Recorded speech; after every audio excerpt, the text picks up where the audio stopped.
2 சீட்டு 5 சீட்டு 10 சீட்டு 20 சீட்டு கொடுத்து கலக்கிக்கிட்டு இருந்தார்.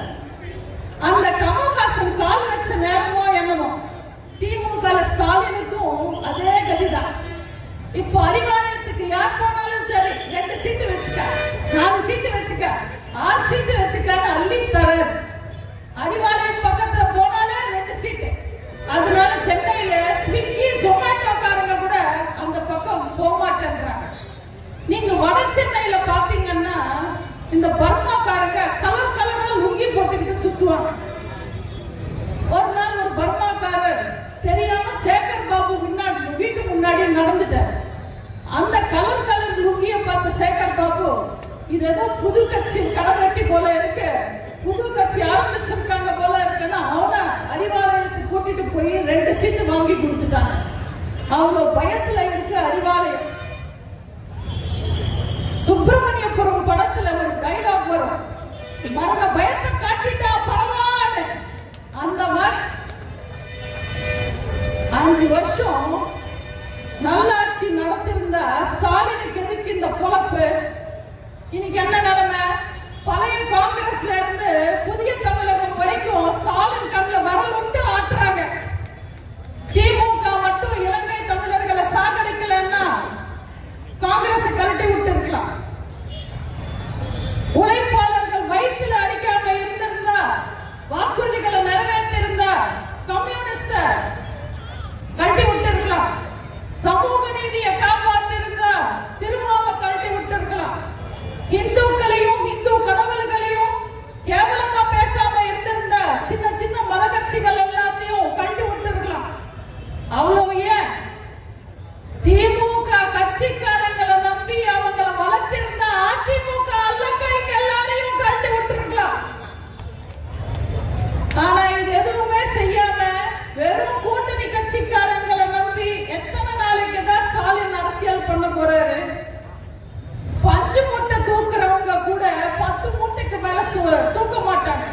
ஆனா இந்த ஸ்டாலின் ஒவ்வொரு தேர்தலையும் 10-15 கூட்டணி கட்சிகளை தூக்கும் போது எனக்கே பாவமா தான் இருக்கு. திமுக இருக்கிற மந்திரிகளே ஊழல் ஸ்பெஷலிஸ்ட். ஆனா அடுத்த கட்சியில இருந்து ஆள் தூக்கும் போதும் கூட ஏன் ட்ரெயின் ஊழல்வாதிகளை ஸ்டாலின் தூக்குறாருன்னு எனக்கு தெரியல. ஏற்கனவே திமுக இருக்கிற மந்திரிங்க பேசுற பேச்சுல ஸ்டாலினுக்கு தூக்கம் கெட்டு போச்சு. இதுல அவங்க கூட ஓபிஎஸ் வேற நல்லா பேசுவார். இதுக்கு மேல ஸ்டாலின் நல்லா தூங்குவார். ஓபிஎஸ் ஒரு ரிப்போர்ட்டர் கேட்டிருக்காங்க, எதுக்குங்க திமுக சேர்ந்தீங்க? எடப்பாடியார் அதிமுக அழிச்சிடுவாருன்னு சொன்னார். சரி, நீங்க திமுக சேர்ந்து என்ன செய்ய போறீங்கன்னு கேட்டா நான் அதிமுக அழிச்சிடுவேன்னு சொன்னேன். இப்படி வந்ததும் சரியில்லை, வாச்சதும் சரியில்லைன்னு தவியா தவிக்கிறாரு ஸ்டாலின்.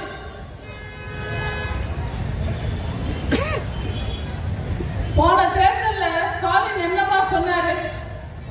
திமுக ஆட்சிக்கு வந்தா பெட்ரோல் விலை குறைப்பேன், டீசல் விலை குறைப்பேன், பருப்பு விலை குறைப்பேன், பால் விலை குறைப்பேன்னு சொன்னாரு. குறைச்சாரா?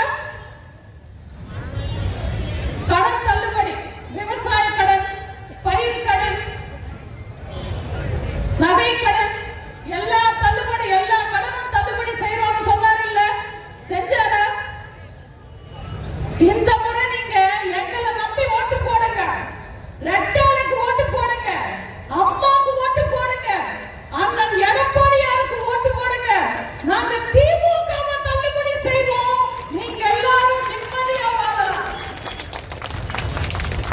மக்களுக்கு எத்தனை பொய் வாக்குறுதிகள், எத்தனை பொய்யான விளம்பரங்கள், அதை கொடுப்போம் இதை கொடுப்போம் ஆட்சிக்கு வந்து எதுவுமே கொடுக்காம ஏமாத்துறாங்க. பொன் வைக்கிற இடத்துல பூ வைக்கிற மாதிரி இவங்களை போய் நம்பலாமா?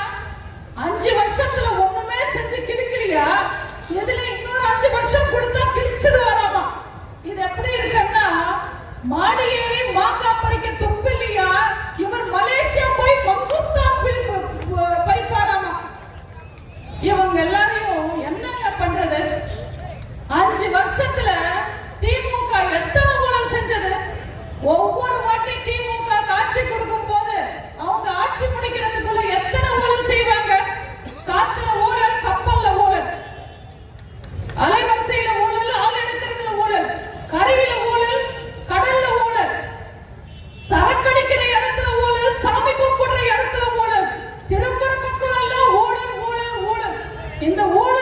பார்த்து